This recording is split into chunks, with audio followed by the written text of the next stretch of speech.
We are live. Okay.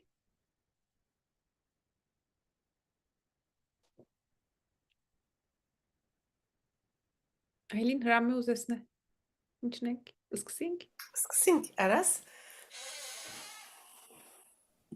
Okay, hello, and welcome to the 13th webinar organized by Parrhesia Collective. For those who are not familiar with the collective, what the collective does, I would like to give a brief introduction. Parrhesia Collective is made up of a group of women from different countries in search of truth and creativity based on their interests in social sciences and the arts. Parrhesia Collective has been organizing webinars with esteemed scholars, writers, and artists on indigeneity, temporality, and gender. Alongside the webinar series, Parrhesia Collective actively uses social media accounts to have their word out in Western Armenian, Turkish, and English to reach out to a wider audience. Parrhesia Collective also translates quotes from prominent philosophers, social scientists, and artists into Western Armenian and shares them on social media to contribute to intellectual and philosophical debates. Members of Parrhesia Collective are also contributing to the Istanbul-based Agos newspaper bi-weekly in 3 languages, and also contribute to Radio Agos on the first Saturday of every month. You can follow Parrhesia Collective through its social media accounts and its website. We are also sending newsletters to those who are in our communication loop. If you want to receive our newsletters, please write to us at parrhesiacollective@gmail.com. We would like to thank Kalust Gulbenkian Foundation for their invaluable support to maintain this project. And I would like to thank Tamar Gurjian and Denca Deirmenci for their technical support in broadcasting this webinar. Aylin? Yes, welcome all. We are extremely pleased to be able to host Talar Chahinian today. Talar is actually right now in Los Angeles, and I would like to give a bit of an information about her background. Talar holds a PhD in comparative literature from UCLA and lectures in the program for Armenian studies at UC Irvine, where she is also visiting faculty in the Department of Comparative Literature. She is the author of Stateless, The Politics of the Armenian Language in Exile, which was published by Syracuse University Press in 2023. She is also co-editor, along with Solin Nalbantian and Sosi Kasparian, of the Armenian Diaspora and Stateless Power Collective Identity in the Transnational 20th Century, which was also published by Bloomsbury Press, 2023. She co-edits Diaspora, a journal of transnational studies, and contributes regularly to the literary magazine Pakin. Talar Chahinian, Stateless, The Politics of the Armenian Language in Exile, about which we are also going to be speaking today, has been awarded this year's Der Mugurdichian SAS Outstanding Book Award, as well as 2024 University of California Book Prize Honorable Mention from the Association for Slavic, East European and Eurasian Studies. A big congratulations to you, Talar Chahinian. And I hope this webinar also turns into a kind of congratulating or celebrating your book and your contribution to Armenian literature. Welcome again. Thank you so much. Thank you for having me. I'm really looking forward to the conversation. Thank you, Talar, again, also from my side. And we'll start with the first question, and it's about the dedication of your book. And you dedicated your book to your grandmothers, Mayrini and Gülistan. And we would like to ask the question, can you introduce these 2 women to us? Yes, it's my pleasure to start here. I've never been asked to refer to them in talking about the book, so thank you for creating that opportunity. Yeah, this is a very loaded question to answer. On one hand, it's a very simple answer. Yes, my grandmother, Mayrini, this is my paternal grandmother, was an orphan of the Armenian genocide and had a huge impact on me as a child growing up in Beirut, Lebanon, having to sort of share a room with her as I was growing up the first 10 years of my life with a living, genocide survivor who was carrying so much of her trauma, but also was very vocal and very active storyteller and would just gather her grandchildren around her all the time and tell stories over and over again.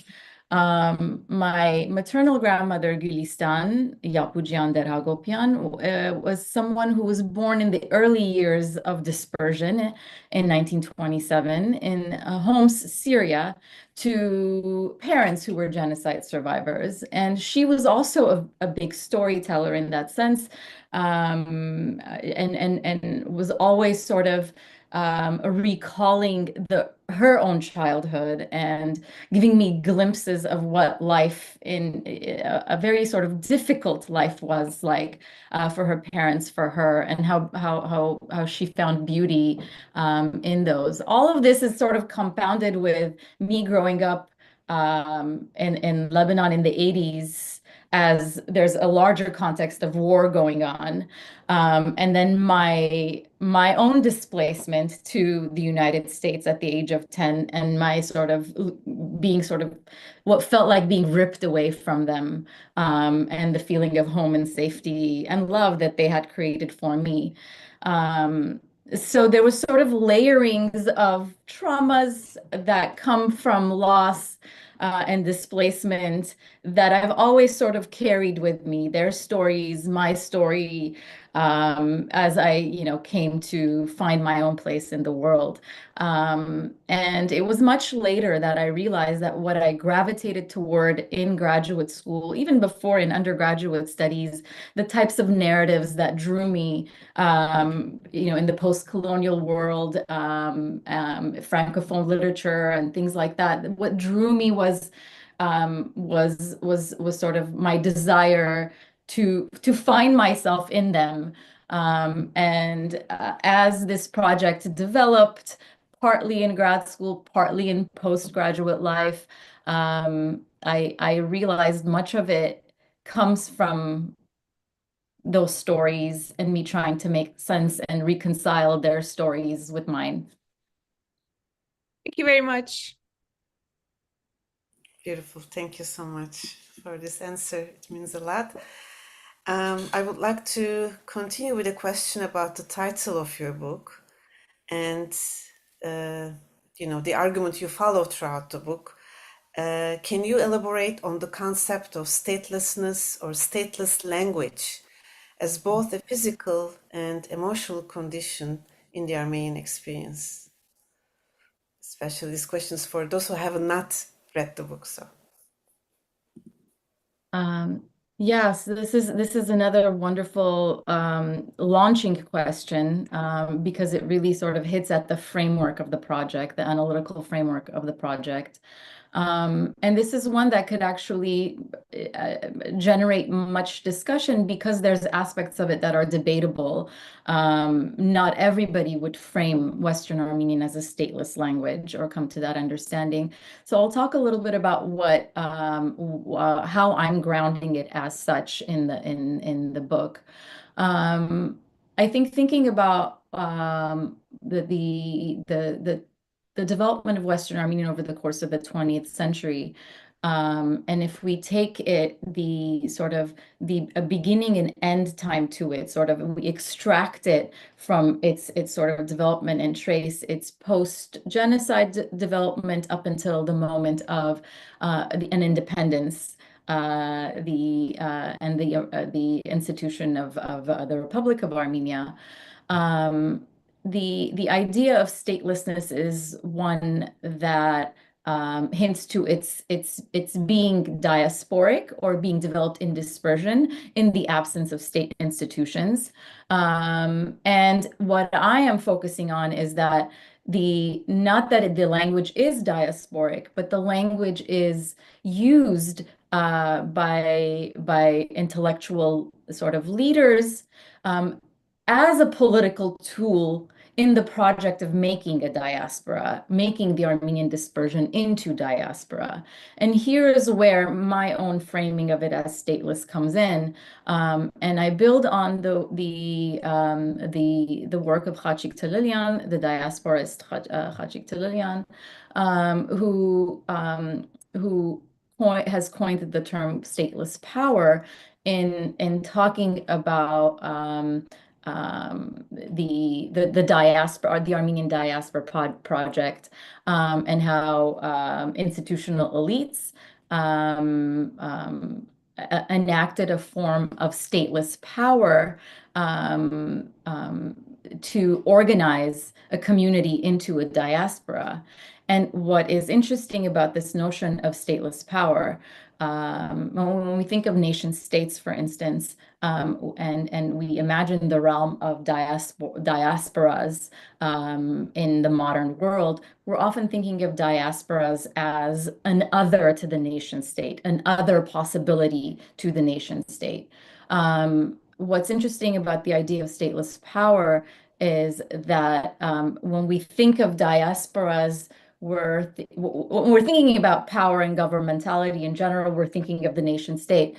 But diasporas can also have power and sort of practice power that is both very generative and produce really interesting, perhaps even hybrid modes of expression and cultivate culture as such.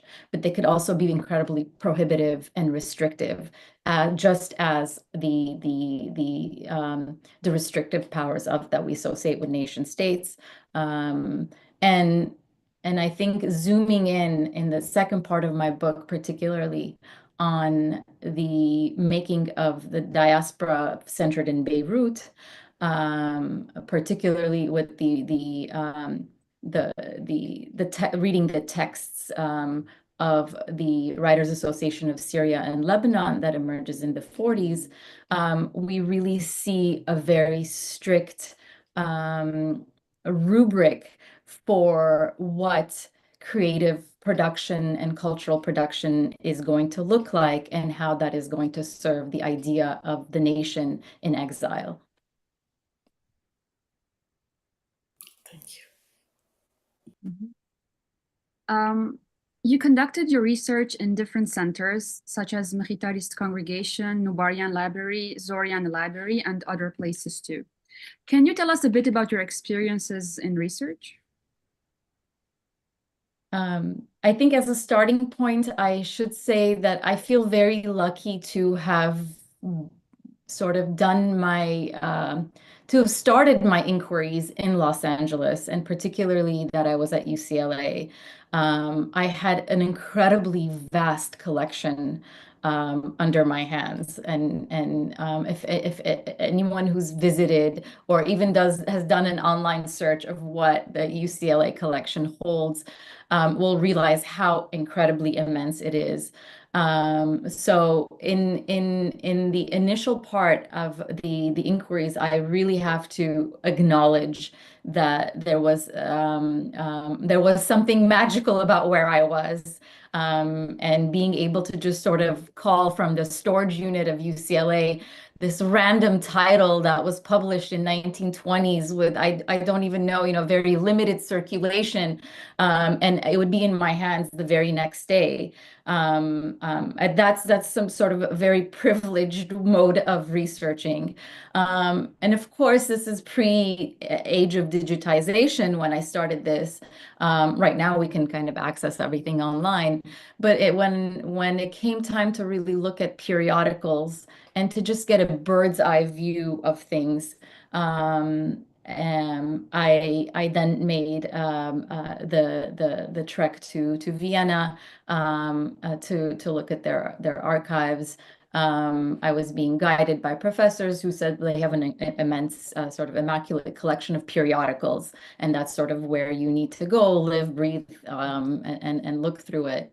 In my own disciplinary training, I'm coming from comparative literature.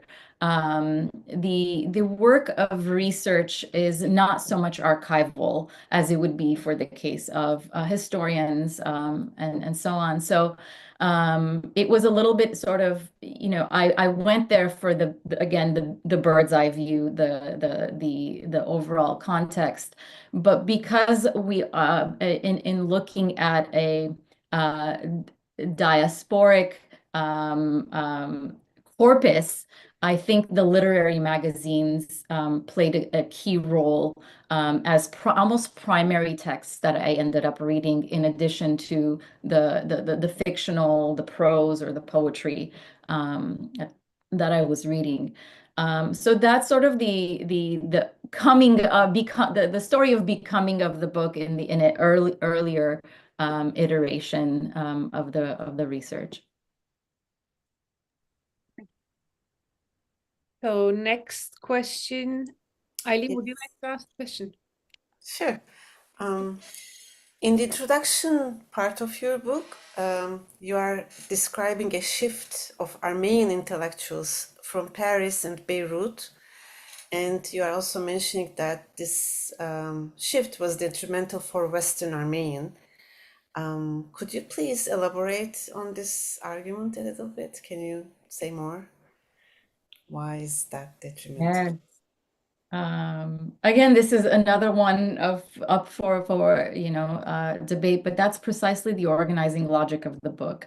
It's a two-part book. Part one zooms in on the literary group Menk, or the Menk generation, in more generally, sort of those around that were active in writing around that time, and somehow affiliated with that the very short-lived periodical, short-lived, that made quite a lot of waves. The second part of the book zooms in on the Writers Association of Syria, the making of the Writers Association of Syria and Lebanon, and their projects. And in the end, the book became a comparative project. And I'll walk you guys through a little bit of my line of inquiry of how I arrived here. I think earlier I mentioned the sort of a beginning and an end point of how I imagine or how I'm, the Armenian is coming to my mind, how I'm putting the limits around what I'm going to focus on in terms of literary production and the politics of language that is sort of underlined within it. So the 1991, I think, is a really key point in thinking about where, the position from which I am analyzing and looking at this critically to arrive at the question of why detrimental. So being in Los Angeles and this incredibly layered, diverse Armenian diasporic hub, in around 2010, when the announcement came out that UNESCO is classifying Western Armenian as an endangered language, and of course that announcement was based on research and data that was submitted by Armenian scholars, but sort of came from an outside organization onto the Armenian community and created quite a lot of activity. And I imagine all of us sitting in different communities today can recall that period of angst, the public outburst of angst that accompanied that announcement. And it was very interesting to be in the middle of LA here when that was happening. And I was being invited to participate in, every organization, political organization, cultural organization, church organization, all of a sudden had ad hoc committees formed task forces formed, and they were pulling in from literary scholars, linguists, teachers, principals to say, to sound the alarm and to see what revitalization work could be done. It was a little bit alarmist, of course, at that time, but I found myself in the middle of it, and so became privy to quite a lot of projects that were emerging, and discussions that were emerging, and framings of language that were emerging. One of the most interesting ones that I was privy to was the results of standardized testings that one of the committees I was part of conducted of Armenian day schools, and looking at 5th grade, 8th grade, and 11th grade performance in Armenian. And a really interesting thing emerged in front of us. One was this sort of hybrid language that was being produced in some schools, that mixed together Eastern and Western standards in the form of writing. The other was this big sort of decline after 5th grade. 5th grade performance was very high, and something was falling in high school or in the later years of study. And so looking at what was happening in literature and language classes in these Armenian day schools was one way where I started thinking about this detrimentality of a particular approach to literary creation and linguistic expression. And that kind of forms the impetus to looking at canon making projects, and tracing it back to the 1940s and 50s of how did a diaspora canon, literary canon, emerge? What is, if we consider what textbooks or what authors are taught in Armenian day schools, is there a picture that emerges? And more importantly, what are its exclusions? And how did that come about? And here's the prime example of the earlier question of stateless power. This is a form of stateless power. Canon making itself is precisely that. And so in focusing in on the WASL group, the Writers Association of Syria and Lebanon, and their propagation of the literary rubric of Hayetzi, I develop an argument for its sort of for that model having an expiration date that was not able to carry over the 1991 mark. Because the Hayetzi rubric, meaning Armenian language, is then used to create Armenian literature that talks about, it's sort of self-referential, it talks about Armenianness. And is very much built on a narrative of return, however mythical that return idea is, it was very generative for a very short period, perhaps, but could not make it could not pass the mark following 1991. And there's sort of a I think that the Hayetzi rubric is detrimental to precisely the expressive quality of Western Armenian and limits creation.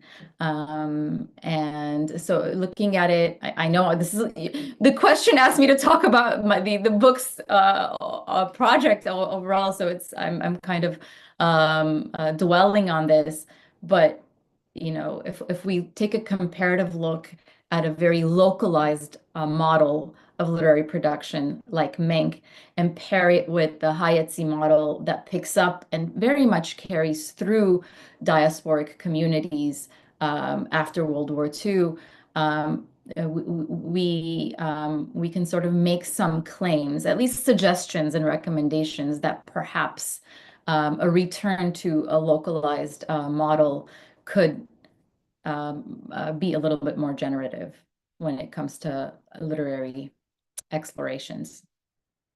Talar, just a question to clarify, because perhaps it is not very clear for everybody what Hayati included. I mean, for us in Istanbul, this Hayati did not resonate because we had a completely different power structures, or we were outside of those power structures that you mentioned. So we had the school books, but they were not the same as the ones probably in Lebanon and where else. So what was that Hayati notion? Yes, this is a great question, and you see it. You see several attempts at very clearly defining it. The definition that I'm zeroing in on and use and look at in the book is one that comes about from a 1948 conference of Middle Eastern Armenian writers organized by the Writers Association of Syria and Lebanon. And this is suggested as the Hayati rubric there is suggested as a way of safeguarding the integrity of Western Armenian language and literature against Soviet Armenia's what they call a colonizing force. So it's happening dialectically in the context of Soviet diaspora politics. It is a reaction to an earlier conference at the Writers' Union of Soviet Armenia holds, to which some diaspora writers are invited. It is in reaction to some of the announcements that come out of that Writers' Union conference saying that there is no future to a language can't flourish in exile, deterritorialized. It needs to sort of flourish on its own native land, and sort of erases the possibility of diasporic creation. To which there's this reactionary conference, and the Hayati rubric is sort of offered as an antidote to this what's coming out of Soviet Armenia or the Soviet project in general. So that's important to keep in mind. And when it comes to language, actually the language of vaccine is even used, that this Hayati model of literature, and particularly the focus here is poetry versus prose, which we see with the Menk generation as a preferred literary platform. Here, the idea is to use the language in its sort of cleansed of its Turkish influence, its dialectical influence, the standard to create poetry that then propagates the idea of return, that mourns the loss of what came before, that is sort of backward looking to the past, preservationist, and sort of holds the language in place for an eventual return, while everything, and this is in their words, while everything is being sort of being lost in Soviet Armenia. The language is losing, its integrity. It's being assimilated. So this is so let's preserve Western Armenian through this Hayati literary model, so that one day there is something to then return. So that's sort of that was very illuminating. Yeah. And so it makes obviously it does. This is precisely, as I argue, the Diaspora project. And of course, it makes sense that in schools in Istanbul, this is not transferring in that way, and in fact, it's exclusionary even rather than non-transferable. Clearly, yes. Okay, so for the next question, I think it's Araz's turn. Talar, you conducted your research in your book actually looks at diaspora formation by utilizing literary sources and productions of diaspora intellectuals. And you write nation and national in quotation marks. Can you explain this choice? I'm wondering what specifically you're referring to here. I don't know if you have an example. I don't know. I don't use nation or national always in quotation marks, but I wonder what the context there is that is calling for sort of that framing, Araz.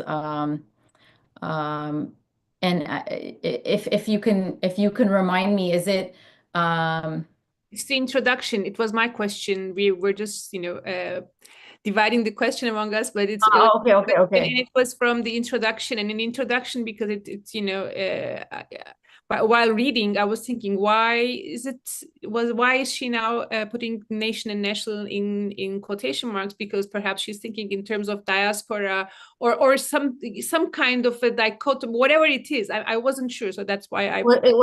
I'm assuming, Tallinn, then it's when I'm talking about this diaspora project and focusing on the second part and where the national enters the discourse really of Western Armenian literature. And it's nation and national in the sense then that there is no nation state. It is it is the nation in exile. It's the concept. It's a construct of the nation in exile that's being perpetuated, and the framework of nationalism then is a diasporic sense of nationalism, not one associated with a nation state. Okay, thank you. And then the next question is the one that I had took a larger quote from your book because it was again very interesting about Vahek Oshagan's critique, that he's making a kind of connection between Western Armenian Armenian authors to be very connected to European literary traditions, and therefore the critique is some kind of a colonial critique there was. And I can read if you like. It's okay. Oshagan signals the European colonial project by alluding the Catholic and evangelical missionaries in Ottoman Armenian communities whose presence incited fierce opposition from the Armenian Apostolic Church, which saw itself as a marker of national identity. Oshagan argues that in the context of literature, Armenian intellectuals of the 19th century sidestepped their critique of the West as a threat to Armenian identity and replaced it with reverence for the West's linguistic and literary innovations. So perhaps can you elaborate on this Oshagan's critique to Armenian authors' connection to the West and Western colonialism that he's making here?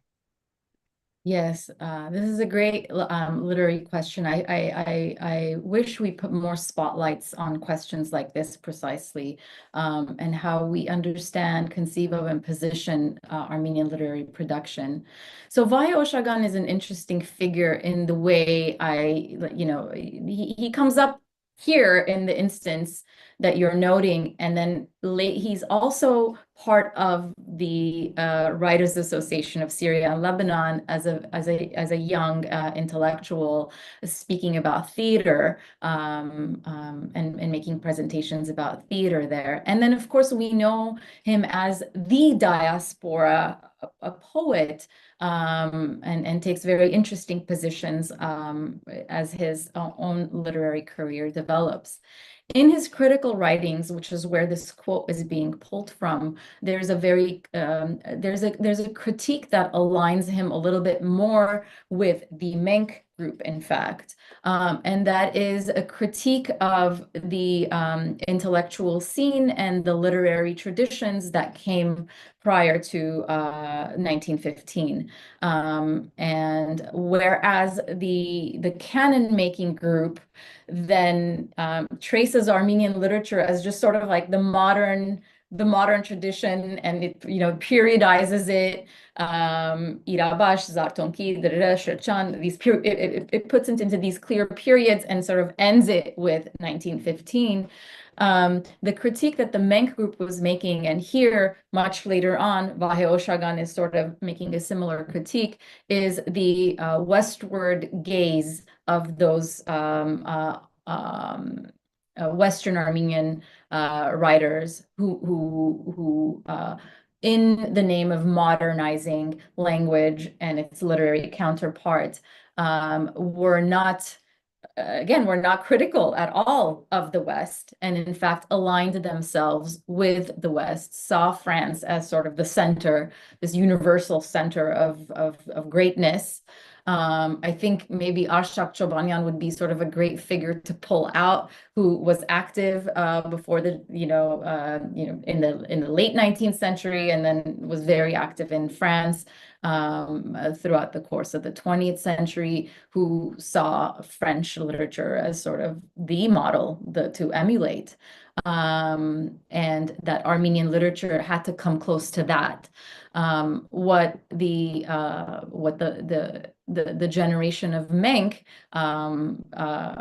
sort of in their own literary platform wanted to do away with all of that, and which is precisely why there was this generational antagonism. They want to cut themselves off of that earlier tradition, stating that that is part of their current demise, that they're in those years of modernization or modern literature, there was no real cultivation, autonomous cultivation of the language, of Western Armenian consciousness, of voice, of subjectivity, because it was so westward looking. And now when the Menk writers are removed from that space and in the heart of the West, the capital in Paris, they see how how bankrupt those ideas were, and they're left with nothing in their hands as Armenian authors. So I think their position is what being later intellectualized by Vahe Oshagan in that critical quote that Tallinn you pulled from, which is actually even in, I don't remember the exact journal that he published in. I think it's not even an Armenian studies journal. I think it was a literary journal in which he was publishing those words in. Thank you. And in this context, where we can situate the literature of the provinces, the Kavar literature? Yes. Okay. So I know this group in particular has been looking, I've been informed you've been looking at that particular brand of literature. And the way I would see it being placed in, let's say, what I'm looking at in the diaspora making project and where literature falls there, it falls completely outside. I think that's the short answer.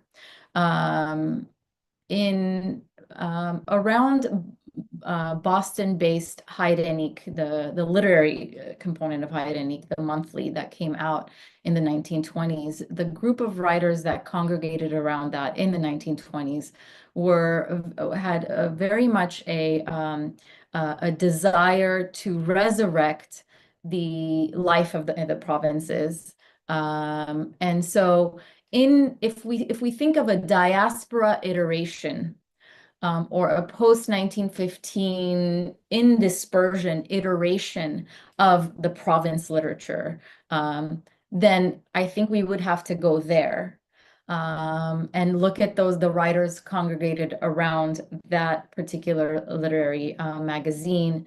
But there, and I would love to see you're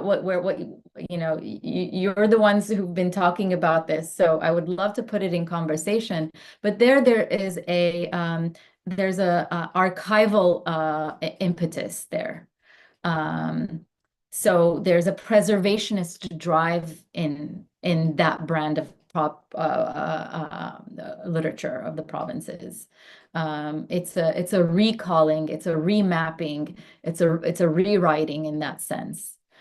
Yeah, so if you want to open that up, and I wonder if what earlier iterations of that brand had. Was there an sort of a archival drive to this brand of literature?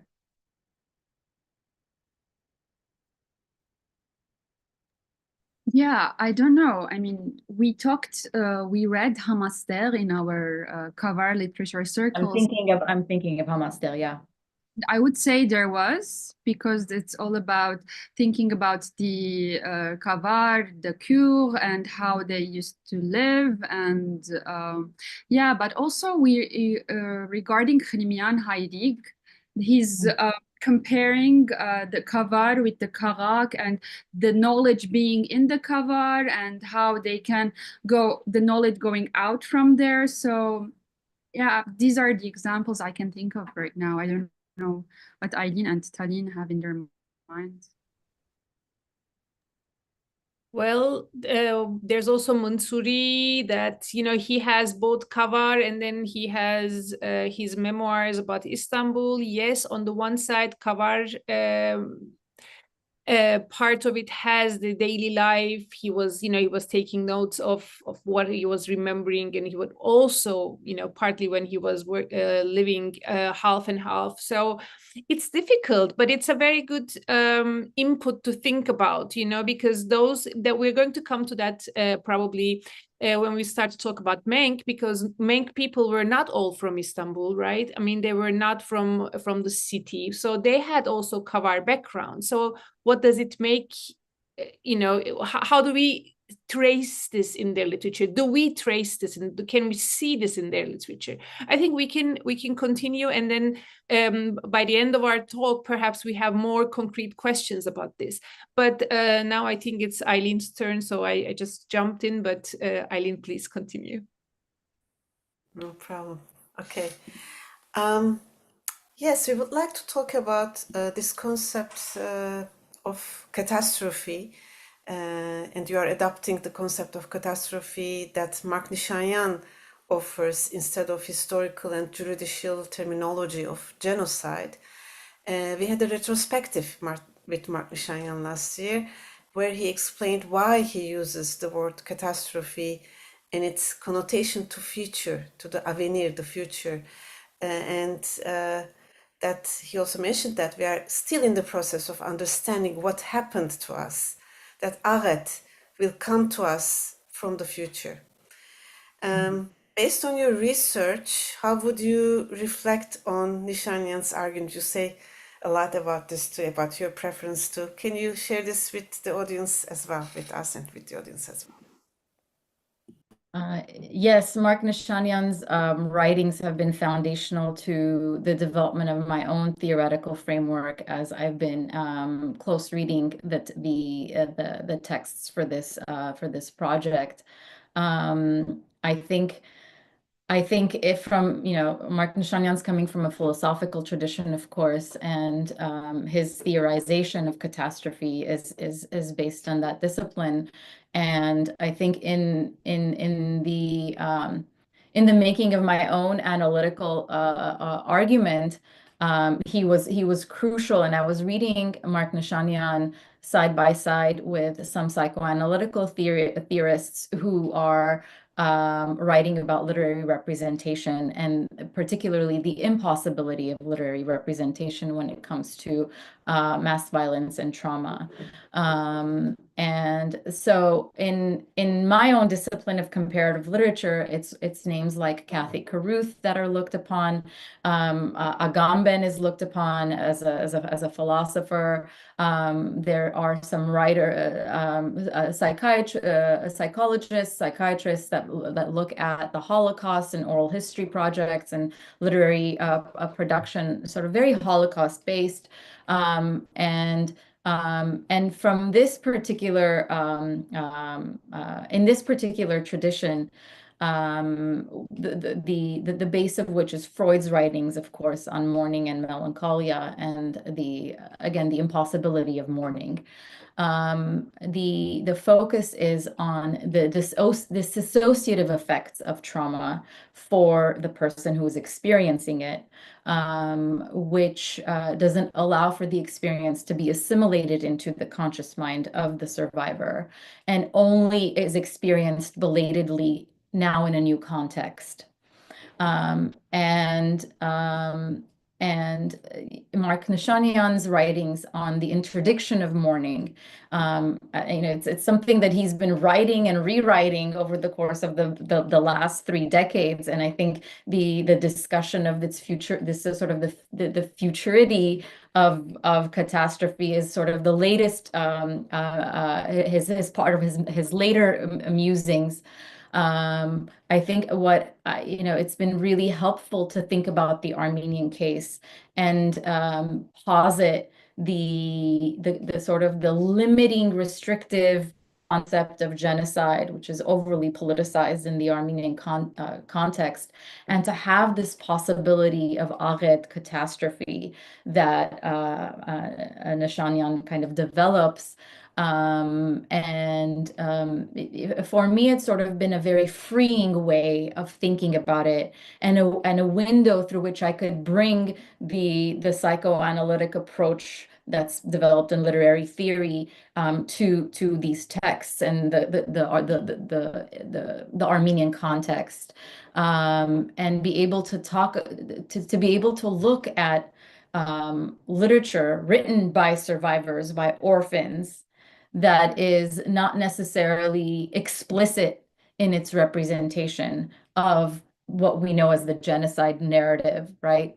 But is very much documenting the experience of the aftermath, which is the idea of the belated trauma, and giving us how it plays out, not only in a new context of space, but in a different time, where the real sort of the wound lies, right?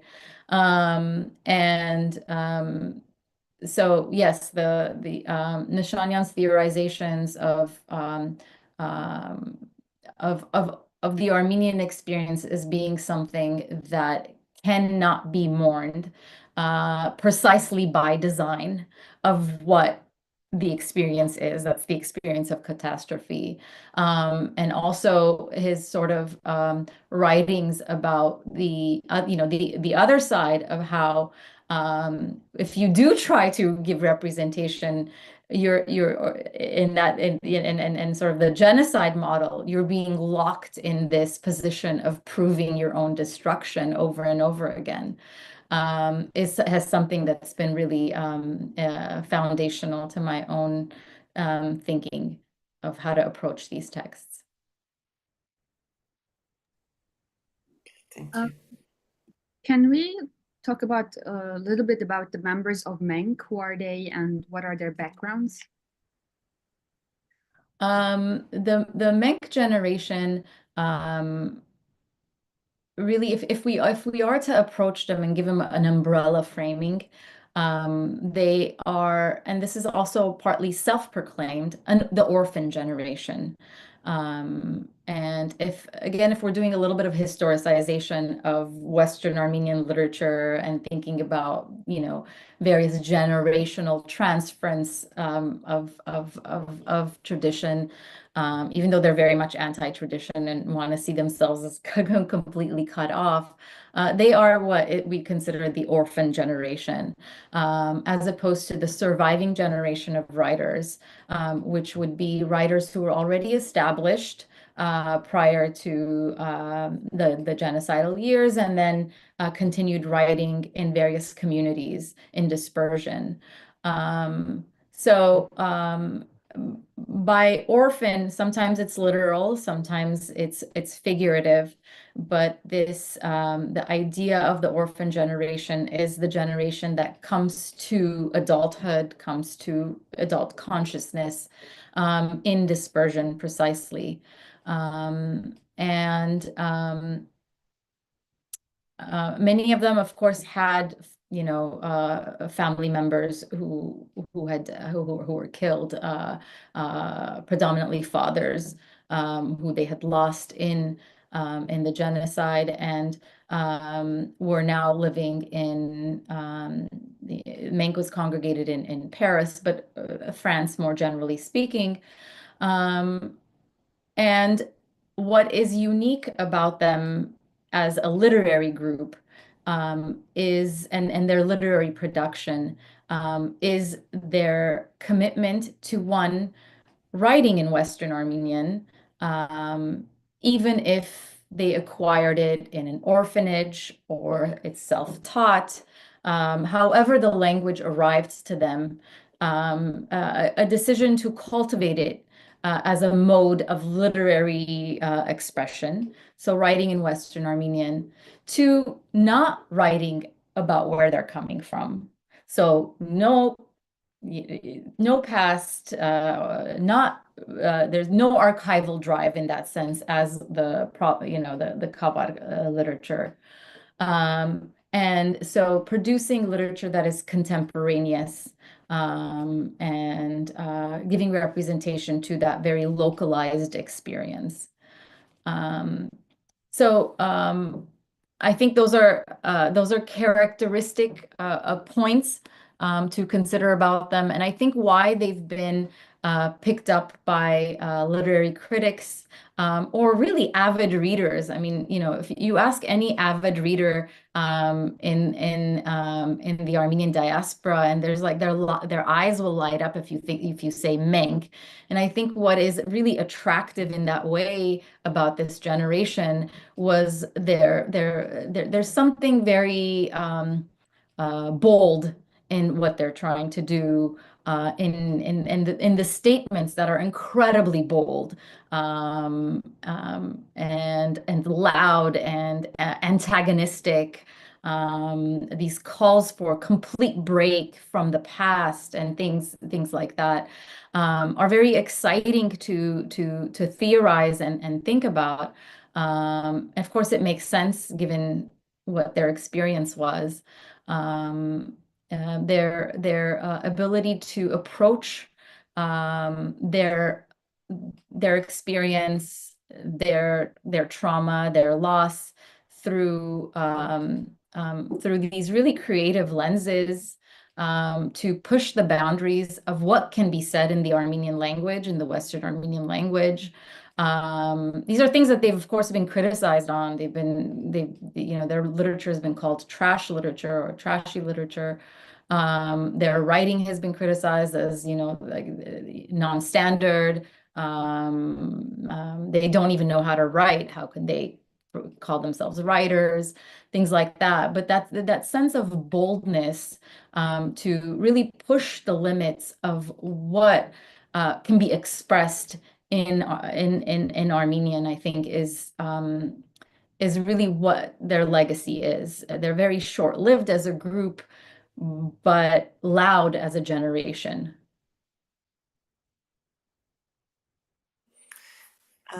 They also had their rules, like defying indexical representation, as you also mentioned it, or staying in the present, not going to the past, or concentrating on everyday life, etc. And how would you, you talk about this in your book, would you like to elaborate again on how Menk Collective addresses the complexities of diaspora identity and memory, and how would you elaborate on their choice of representation of trauma by this absence, or by this concentrating on the today and the everyday life, etc. In looking at they have novels or novellas or short stories that they produce in around the time, before, during, and after the time that the journal itself, the literary journal itself, is published. And so it's been really interesting to look one at their attempt to develop this literary platform as a group, and also to then see what forms of writing that they explored, particularly the ones that kind of have stand out to us, that have been republished later on, or have been talked about by literary critics, either harshly or in a way to really unpack them. For me, in their literary positioning in the journals, what I found really interesting is what we were talking about earlier. Their consciousness of where they would fit in a world literary system as writers. I think that was really interesting. Their critique of the of the West and the West colonizing project is something very interesting. When some of them call out for, and say, we want to know the literature of all nations, small and large. There's this desire in some of their critical writings for a horizontal familiarity, solidarity across marginalized and sort of people, and to then position their own literary production in that horizontal way, rather than think sort of trying to align themselves more hierarchically, sort of vertically with a dominating West or France, and they are writing within France. So this idea of celebrating, first of all, solidarity with other, consciousness of a solidarity, building a solidarity with other literary productions from marginalized groups. Also, a consciousness of the plurality of dispersion. In the Armenian case, I think, is also interesting in their critical writings. So the way that they imagine themselves as part of a larger transnational network, and the idea of the word web is even used, a larger web, is not the homogenizing diaspora that comes later, this like one entity, and it's sort of concrete this way. Rather, it recognizes that given the locale, given host societies, given various cultures that live within host societies, there is now a pluralistic way of being Armenian and experiencing life as an Armenian spread across the world. And so I think that's also an interesting aspect that comes out from their critical writing. In their prose, the conscious development of prose precisely as a genre, as opposed to poetry. Of course, they also write poetry, but in terms of a literary platform, is an interesting one, and they frame it as, again, an anti-pre-genocide move, because poetry is developed that's the only thing that they've developed. The longer narrative, the narrative of time, the novel has been underdeveloped. So this is where they go to explore ideas of ruptured time that defines their own experience. Yes, I don't know what I'm I think the question of not writing the past is really an interesting one. I think not writing the past is an interesting one, but I think we also need to be careful of not to sort of overly pathologize their writing, right? So, as an early reader, my experience in reading their work was reading into the absence, of course.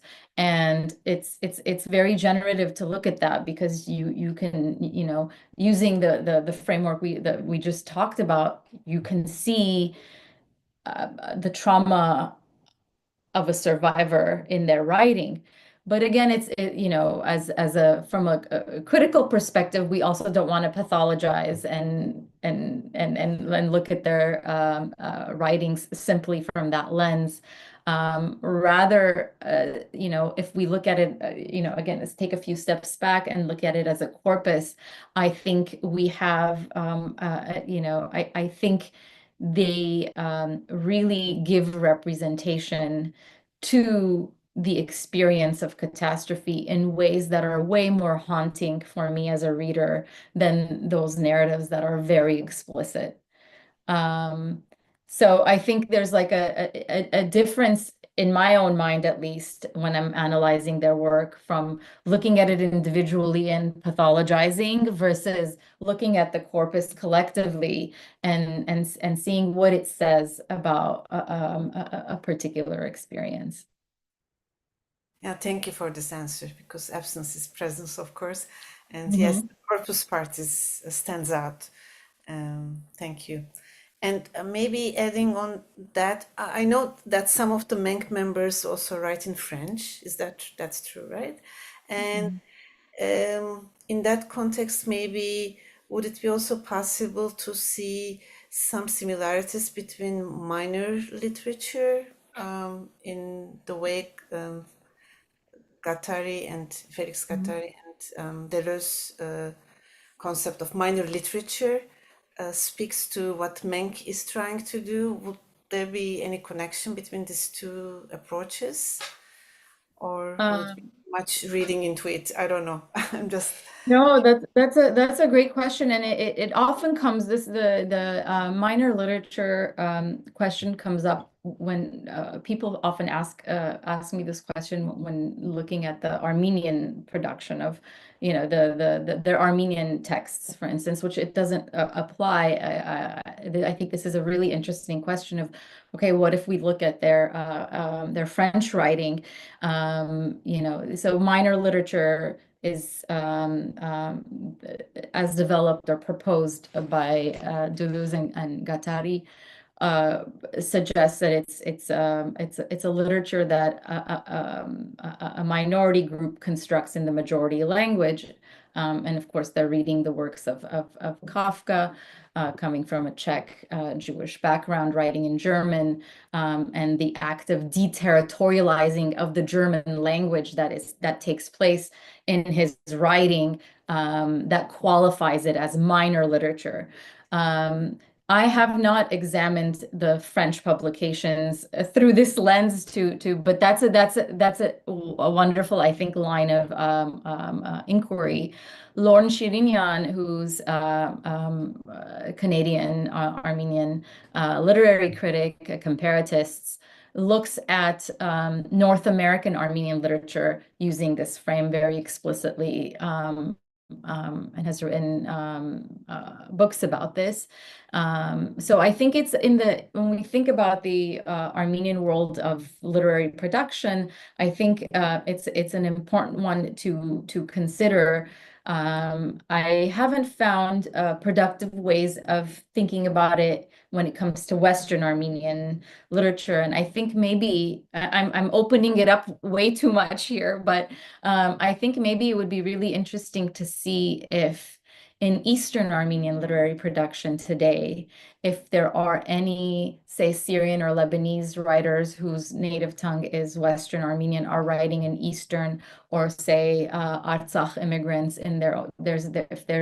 If any of these, either the case of Western Armenian standard imposing itself on Eastern in creatively or dialectical variants, kind of doing that work of deterritorialization to Eastern Armenian. I think that would be really interesting to see. I'm just throwing it out there. I don't know of examples, but that would be an interesting thing to look at. It's a great question to put forward. So yes, thank you. Thank you. So I think we've been talking for 1 hour by now. So if if we have more questions, we can make another round and then perhaps ask our audience to ask some questions as well. I had one more in my mind, but there's also Zabel Esayan question. So I'm kind of confused because Zabel Esayan doesn't find Menk interesting. Nothing that, she wrote, like, I guess, wait, I can quote. commenting on Menk's lack of avant-garde group platform, she demands, what is your position? What's your generation's manifesto? What's newness do you offer to the literary intellectual world? What enables you to boldly call yourselves new? So this is Zabel Esayan's critique from your book to Menk. And what do you think? I mean, is it only a political motivation? Because this is the explanation you give in the book that, Zabel Esayan, after 1933, she goes to Soviet Armenia and she stands more on the side of Soviet Armenia. And that's the explanation that you're giving in the book, that's why she kind of, expresses herself in this way. But is it only this or... Okay. Yeah, no, the quote you're talking about actually predates that, so it doesn't apply to this sort of to this the back and forth, or slightly predates it. I think there is I think there's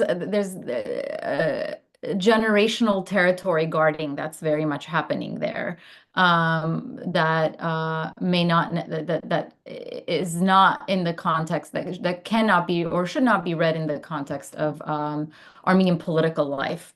I think there's something generational kind of guarding of traditions and of legacy and of what has been cultivated, that's being put out in her call. I think we see that, in all sorts of cultural contexts, when it comes to transference, and the very idea of generation. But I think what's interesting in the Menk case, when we look at this, the back and forths that happen, and Zabel Yesayan, and that's, I think, between Shahnur and Yesayan, the most vocal one that was published in Haraj. I think it's interesting to think about this again comparatively within the book project. The Wassel's ideas really were concretized, and they're, any identity to consolidate itself needs another, right? And something to just sort of dialogically sort of argue against and form the boundaries of the self, in reaction to that. And so for that generation, it was Soviet Armenia and the intellectual centers there. For this orphaned group, it was the predecessors. And I think it's a part of it is sort of, perhaps highlighted more so by later critics. But I think, and maybe even exaggerated than what really was happening on the ground, and instances of collaboration and mentorship that were happening on the ground. But I think publicly, or in through these writings, instances of writings that we have, the Menk group also needed to consolidate its identity, and did so very consciously, constructed it against the previous generation. And obviously there's quite a lot of angst and anger that needs to be placed somewhere, that could be seen as something that's motivating it at the face of loss and trauma. Where do you put the blame? But there's something also very modernist in that sort of rejection of what came before, or the fathers and things like that. So it's more, I would say, it's a more creative literary debate that drives this than I think there's a political dimension, certainly, in certain respects, in certain parts of the group, but I focus more on this being sort of a literary project making. Okay, we already have a question from our YouTube platform. By the way, those of you who are here in this platform, there's a question and answer box below the screen. You can place your questions there in a written form if you want. And I would like to read the question for you, Talar. This question comes from Vartan Halis Yıldırım. And the question is, how might Walter Benjamin's concept of the angel of history, which reflects on progress as a chain of catastrophes, provide a lens to understand the Armenian diaspora struggle to preserve Western Armenian as a stateless language tied to its catastrophic past? I can reread it again if you want. And yeah, the last part of with Western Armenian. What Western Armenian as a stateless language tied to its catastrophic past.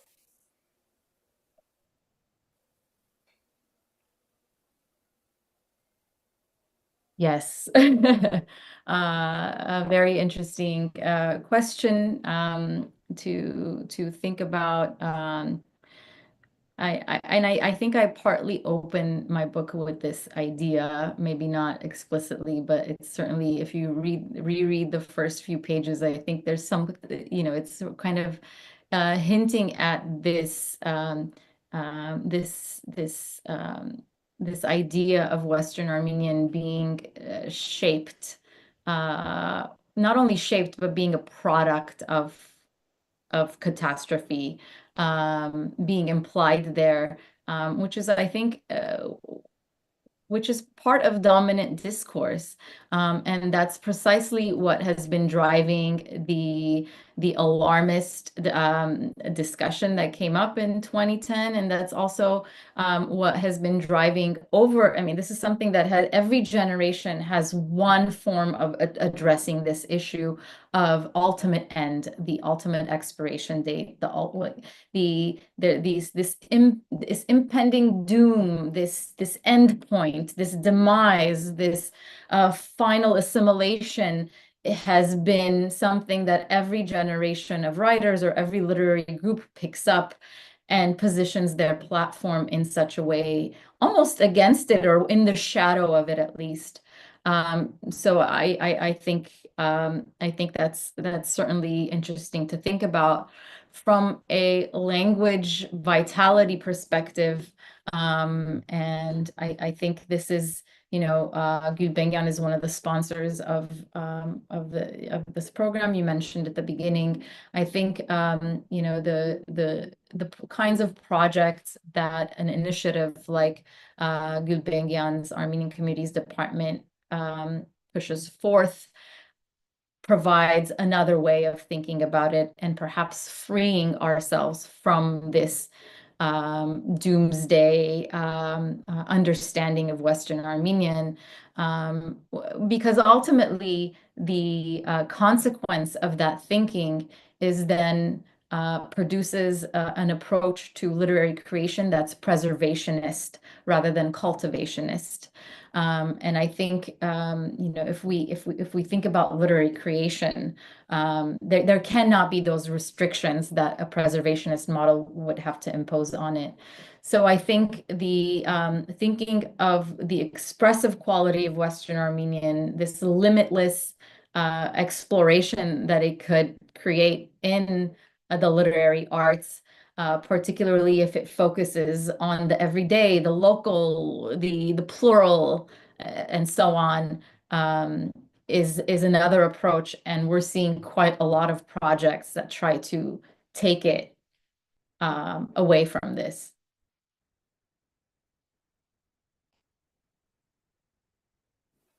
Thank you, Talar.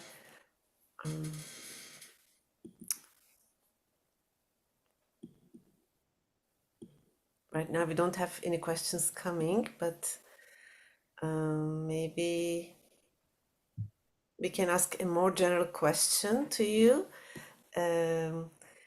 This theme of stateless, how do you see it resonating with current issues faced by stateless populations worldwide? And now we are going through some difficult times in the world, and we were wondering how you think your book might contribute to ongoing conversations about migration, displacement, identity, and language, stateless language, stateless literature. Yeah, I think there's so many I think there's a number of possibilities in which the statelessness of Western Armenian, or at least the framing I'm using of Western Armenian as a stateless language, can be put in conversation with other languages or literary corpuses that consider themselves as such. I think here um, I would want to keep in mind this tension between dispersion and diaspora, which is very much foundational to my own framing in mind when I'm thinking about other migrant literatures or literatures of displacement or languages of indigenous populations and things like that. It doesn't very clearly transfer all the time, of course, but I think rather than sort of, here's a model and look at its applicability, I think another fruitful way to approach it is how can we look at these stateless models and put them in conversation with each other, and see. I've been invited to a panel where I am paired with speakers on North American indigenous language politics, for instance. And it seems logically that this pairing goes, and there's quite a lot of room for conversation, even though the politics and the historical circumstances and the way power has sort of been enacted on these languages is very different. There's room for intersections in that way. Well, perhaps we can combine this, because we have been thinking and discussing this, in the context of Armenians, well, in the Middle East. But basically, we have also very similar language politics that like the ones in the in Americas in general, like actually.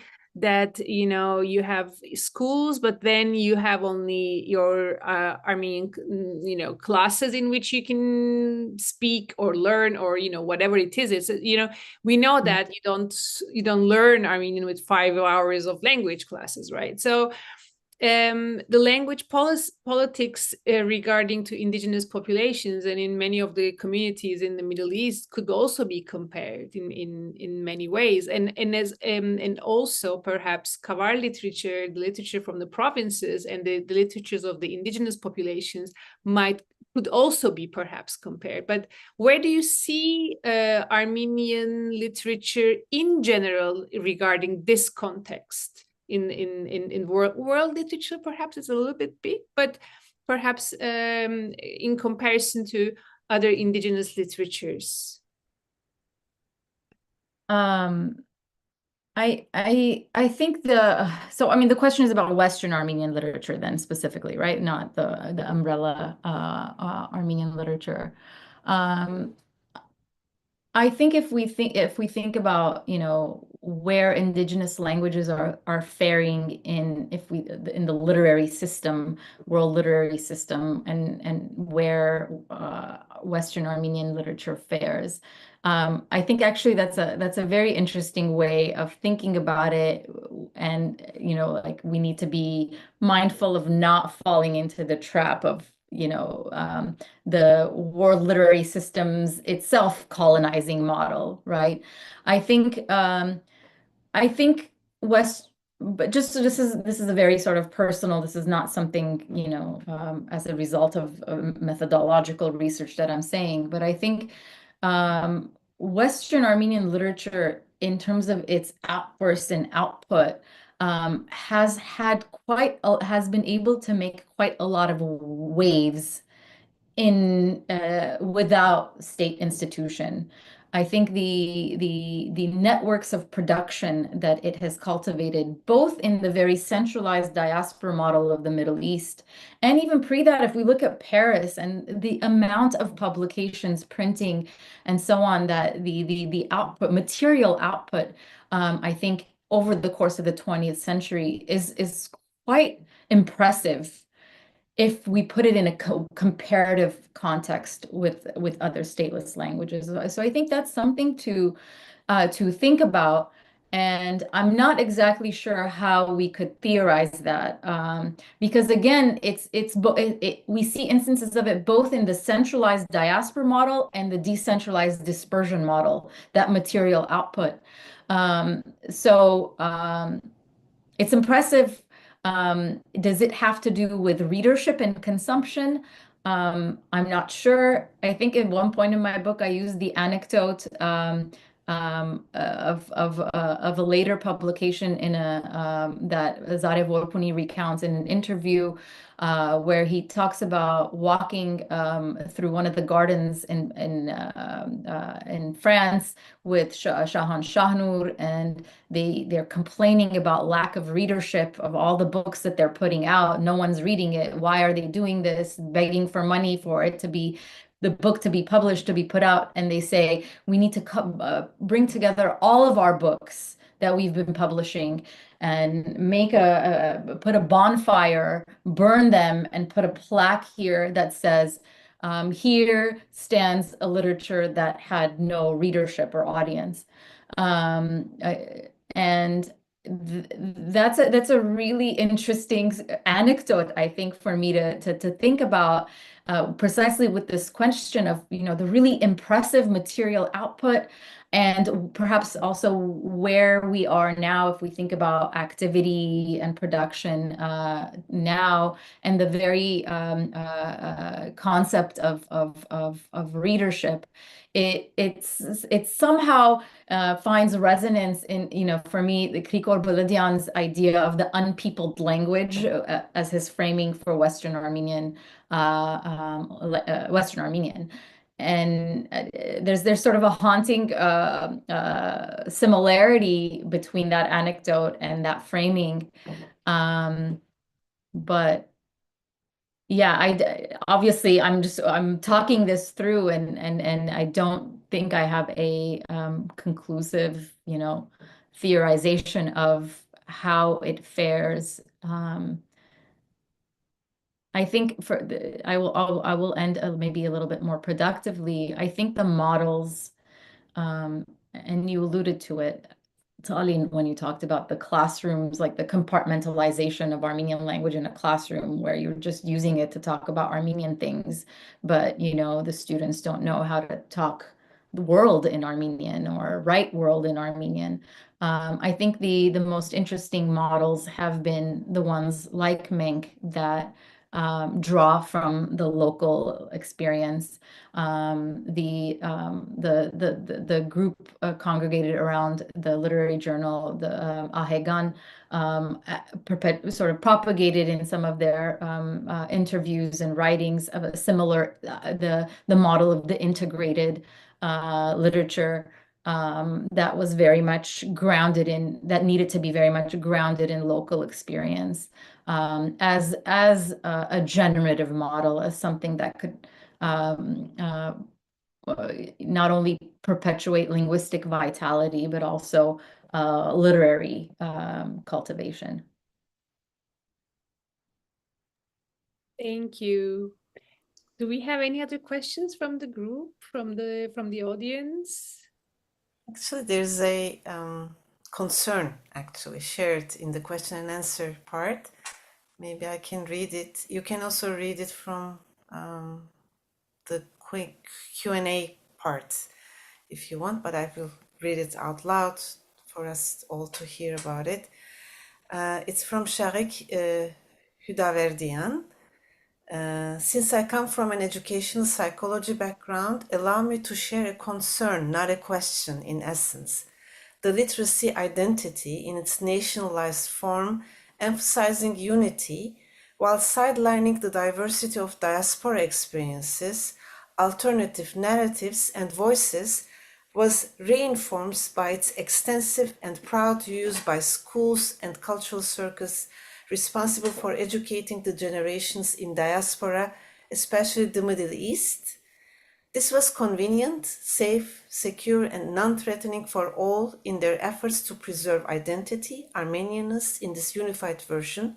So if just I just want to think about it from a curricular use perspective. I think it's very challenging to change this or adopt a more tolerant or diversified approach that takes into consideration the enhancement of pluralistic way of being Armenian.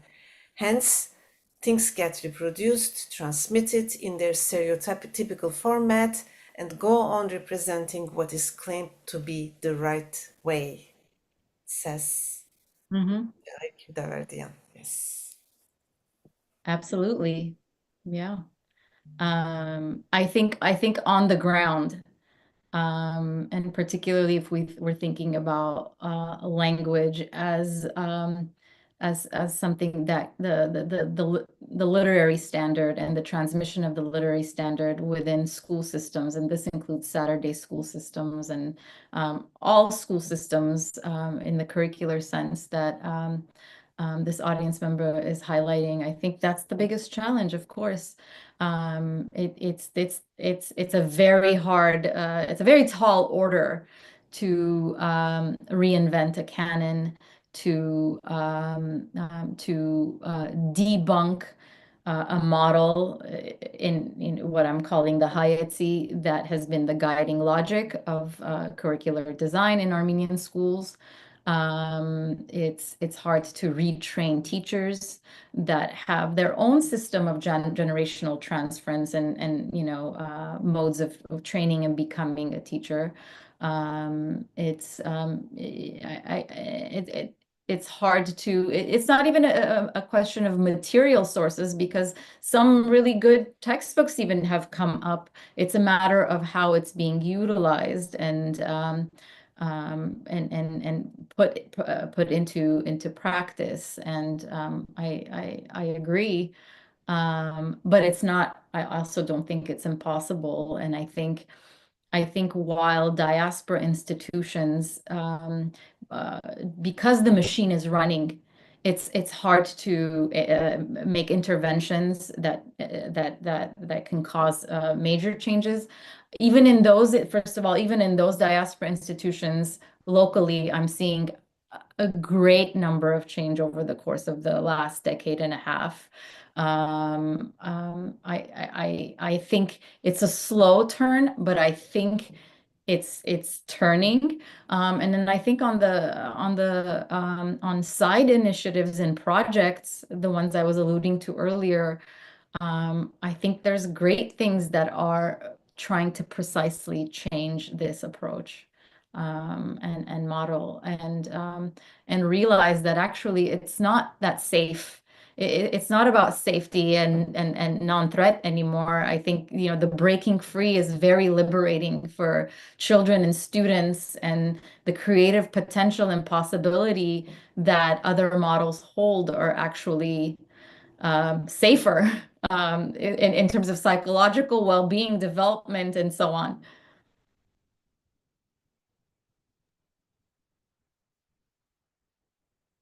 So if there are no other questions, perhaps you can give us some reading suggestions from Menk Group before we close. And if there are prose or poetry that you suggest us to read from the Menk Group, we'll be happy, and we could also include that in our reading groups. And perhaps our audience would also be interested in your preferences. I'd love to highlight some of the ones I, in the end, zoomed in on. I personally enjoy reading novels as a reader. This is a very personal preference. So it was great to read novels by the Mank Group. The ones I focus on in the book, it would be great to read before reading the book, perhaps also, is a very short novel, the first of the series by Zare Vorpuni called Porță. And it's a short, light read. Hraç Zartaryan's Mergyanka is a slightly more developed or sort of a longer novel to consider. And these are the ones I'm reading comparatively. On the topic of incest that the Mank generation explores, I look at a novella by Nigoros Sarafyan.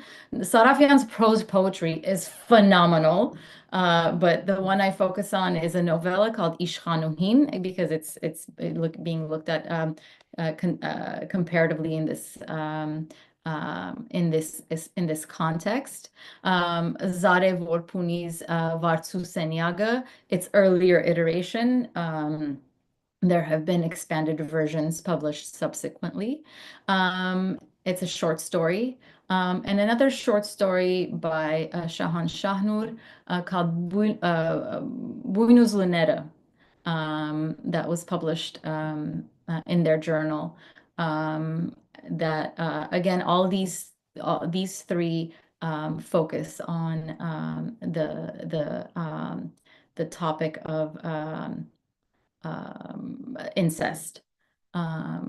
I think in terms of poetry, Nigoros Sarafyan's prose poetry, Moshe Rishon from the later generation, I think not only is an example of, he has a number of poems that would fit into the Hayatzi framework, but his collection, Darabank, is actually quite a beautiful collection of poems that don't mention Armenian.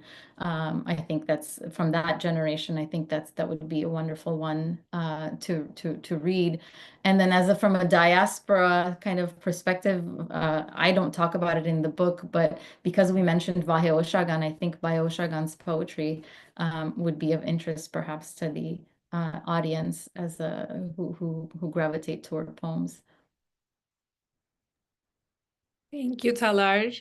Now that you mentioned twice, and we know that we didn't have time to talk about the topic of incest, but perhaps you can just make a very short comment on the masculinity, the type of masculinity of these authors, if they're concerned with incest in their writings. What type of masculinity do they represent? I don't want to open a whole new topic, but it's just if you can make comments on that. I'll quickly preview how I put these three works in conversation with each other. I think when it comes to the Menk generation, their fascination with reconfiguring the genocide as a loss of patriarchy has been written about extensively. And even though in in some of Nartuni's interviews and side writings, we see that certain women were approached to be part of Menk. Ultimately, this is a boys' crew,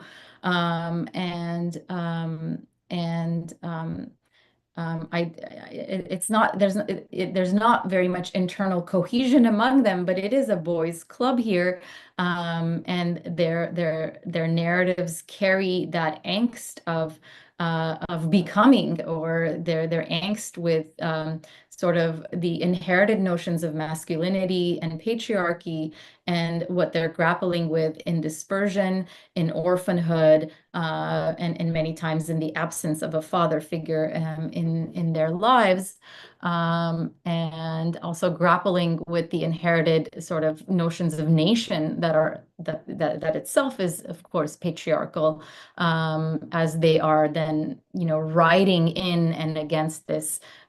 Here's the quotation, national language.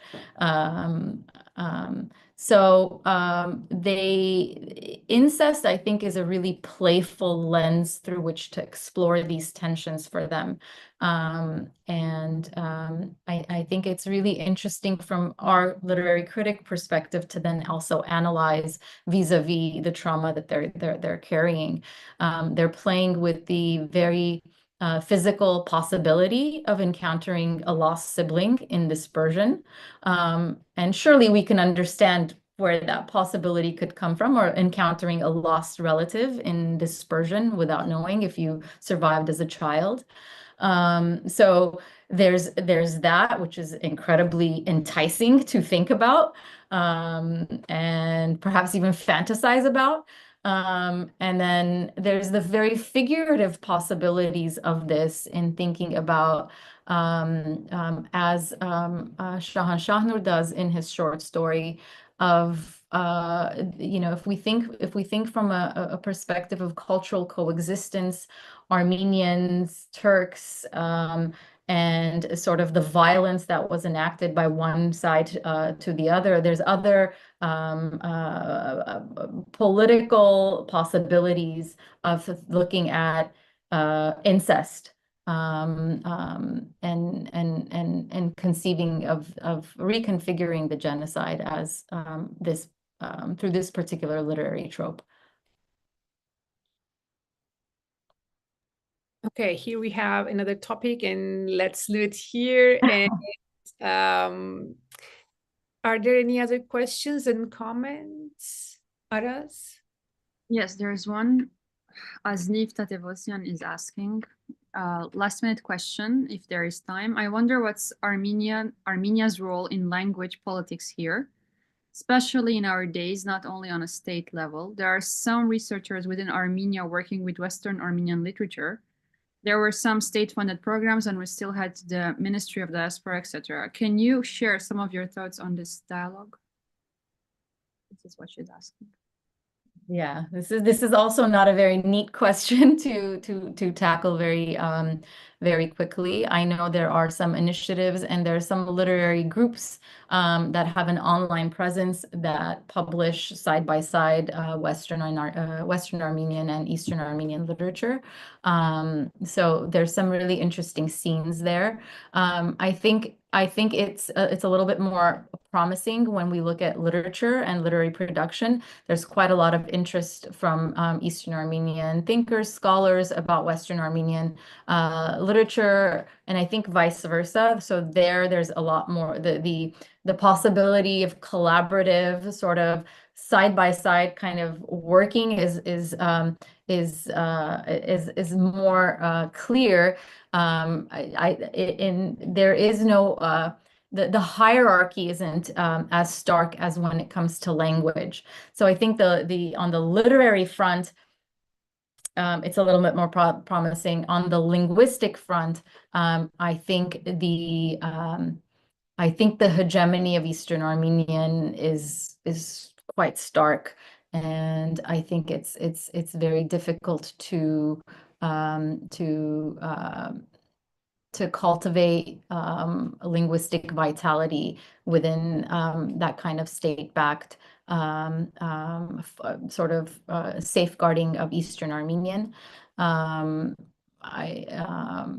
If Anahit Donabedian writes about the sort of the presence of this, the extension of that into diasporic communities through material sources, state-backed material sources of language, and we see that kind of coming and reaching even a community like Los Angeles, where now predominantly consists of Eastern Armenian speakers, and we see public school systems that are teaching that offer dual immersion programs. The language of instruction, the material sources being used, the curriculum is in Eastern Armenian.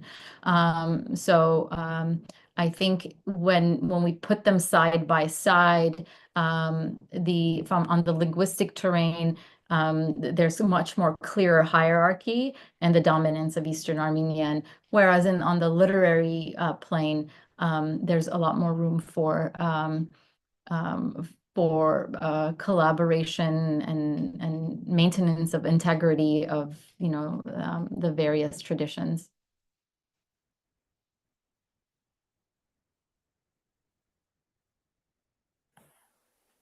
Okay, it's been a very vibrant discussion. Thank you so much for your time, for all your answers, for your patience with our questions and comments, Talar. And we wish you the best with your work. I'm sure we'll hear more from you in the near future. And thank you for all the attendees also for their contribution, for being present here. And here we are, approaching the end with many questions in our minds and with a reading list. Thank you for the reading list also, Talar. Thank you so much for having me, for the exciting questions, this discussion, and also thank you to the audience members who came in, and would love to hear from any of you and continue conversations on the side. Sure. Have a wonderful day, and for us, it's already night. So, Right? Yes. good night, good morning, and See you in our next webinar. And please write us if you want us to, conduct webinars on certain topics. You can write. I mean, this is also for everybody watching us. Please contribute with their ideas. We will be happy to discuss them. Thank you.